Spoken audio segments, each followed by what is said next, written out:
Morning sa ating lahat mga kababayan. Ito pala yung menu namin dito sa RFD Food Service.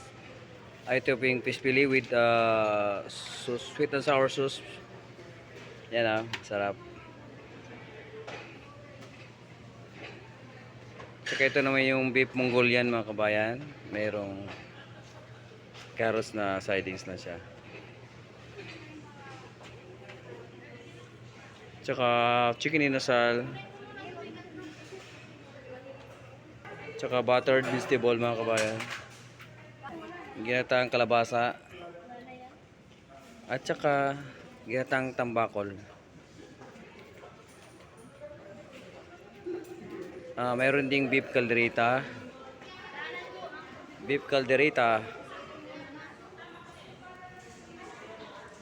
Tsaka pork chopstick. Kulo-kulo pa yun. Pork chopstick. Yun sarap. Tsaka mayroon ding grilled chicken na wire.